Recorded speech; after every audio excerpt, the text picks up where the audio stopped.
Assalamualaikum warahmatullahi wabarakatuh. Perkenalkan, nama saya Muhammad Afil Migradani, peserta Lasar CPNS 2021 golongan 2 kelompok 3 angkatan 7. Unit kerja dari Kantor Pertanahan Kota Parepare, Sulawesi Selatan. Di sini saya akan menjelaskan secara singkat tentang refleksi sikap aparatur sipil negara dalam bela negara. Bela negara dapat diartikan sebagai usaha pertahanan menghadapi serangan fisik atau agresi dari pihak yang mengancam keberadaan negara tersebut. Sedangkan secara non-fisik, konsep ini diartikan sebagai upaya untuk serta berperan aktif dalam memajukan bangsa dan negara, baik melalui pendidikan, moral, sosial, maupun peningkatan kesejahteraan orang-orang yang menyusun bangsa tersebut.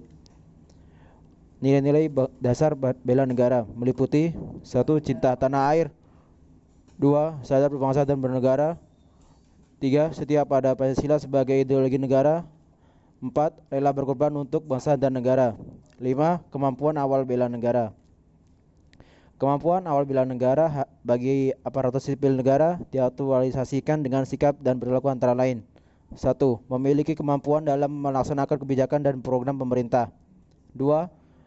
Mengutamakan kepemimpinan berkualitas tinggi. 3. Mengutamakan pencapaian hasil dan mendorong kinerja pegawai. 4. Selalu berusaha untuk meningkatkan kompetensi dan mengembangkan wawasan sesuai dengan kemajuan ilmu pengetahuan dan teknologi. Yang kelima, selalu menjaga kesehatan baik fisik maupun psikis dengan pola hidup sehat serta menjaga keseimbangan dalam kehidupan sehari-hari. Yang keenam, senantiasa bersyukur dan berdoa atas kenikmatan yang telah diberikan oleh Tuhan Yang Maha Esa. Yang ketujuh, selalu menjaga kebugaran dan menjadikan kegemaran berolahraga sebagai gaya hidup. Yang kedelapan, senantiasa menjaga kesehatannya dan menghindarkan diri dari kebiasaan-kebiasaan yang dapat mengganggu kesehatan. Di sini saya meneladani pahlawan nasional di Perang Surabaya 10 November, yaitu Sutomo atau sering kita kenal dengan Bung Tomo. Sutomo lahir di Surabaya, Jawa Timur 3 Oktober 1920, meninggal di Padang Arafah, Arab Saudi 7 Oktober 1981 pada umur 61 tahun. Atau lebih dikenal dengan sapaan Arab, Bung Tomo adalah pahlawan nasional Indonesia yang terkenal karena peranannya dalam pertempuran 10 November 1945.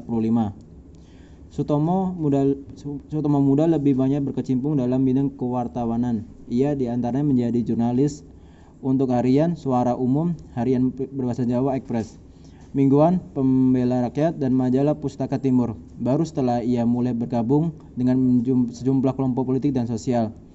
Pada 1944, ia terpilih menjadi anggota Gerakan Rakyat Baru dan pengurus Pemuda Republik Indonesia di Surabaya yang disponsori Jepang.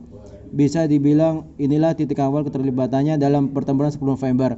Dengan posisinya itu, ia bisa mendapatkan akses radio yang lantas berperan besar untuk menyiarkan orasi-orasinya yang membakar semangat rakyat untuk berjuang mempertahankan Indonesia. Terlebih sejak 12 Oktober 1945, Bung Tomo juga memimpin Barisan Pemberontak Rakyat Indonesia atau BPRI di Surabaya. Meskipun pada akhirnya pihak Indonesia kalah dalam pertempuran 10 November 1945, namun rakyat Surabaya dianggap berhasil memukul mundur pasukan Inggris untuk sementara waktu, dan kejadian ini dicatat sebagai salah satu peristiwa terpenting dalam sejarah kemerdekaan Indonesia. Bung Tomo resmi dikukuhkan menjadi pahlawan nasional pada peringatan Hari Pahlawan tahun 2008 di Istana Merdeka. Sang istri, Nyonya Sulistina, menerima langsung surat putusan bernomor 41 TK tahun 2008 yang diserahkan Presiden. Pengangkatan ini buah dari desakan berbagai pihak, termasuk GP Ansor dan fraksi Partai Golkar dan DPR.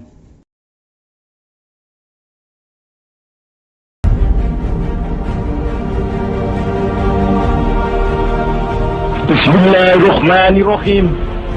Merdeka! Saudara-saudara, rakyat jelata di seluruh Indonesia, terutama saudara-saudara penduduk kota Surabaya,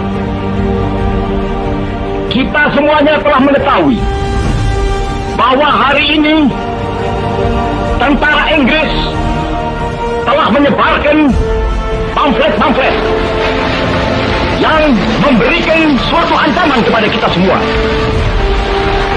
Kita diwajibkan untuk dalam waktu yang mereka tentukan menyerahkan senjata-senjata yang telah kita rebut dari tangannya tentara Jepang. Mereka telah minta supaya kita datang pada mereka itu dengan mengangkat tangan. supaya kita semua datang pada mereka itu dengan membawa bendera putih, tanda bahwa kita menyerah kepada mereka. Saudara-saudara, di dalam pertempuran-pertempuran yang lampau, kita sekalian telah menunjukkan bahwa rakyat Indonesia di Surabaya, pemuda-pemuda yang berasal dari Maluku, pemuda-pemuda yang berasal dari Sulawesi, pemuda-pemuda yang berasal dari Pulau Bali, pemuda-pemuda yang berasal dari Kalimantan, pemuda-pemuda dari seluruh Sumatera, pemuda Aceh, pemuda Tapanuli, dan seluruh pemuda Indonesia yang ada di Surabaya ini, di dalam pasukan-pasukan mereka masing-masing, dengan pasukan-pasukan rakyat yang dibentuk di kampung-kampung, telah menunjukkan satu pertahanan yang tidak bisa dijebol, telah menunjukkan satu kekuatan sehingga mereka itu terjepit di mana-mana.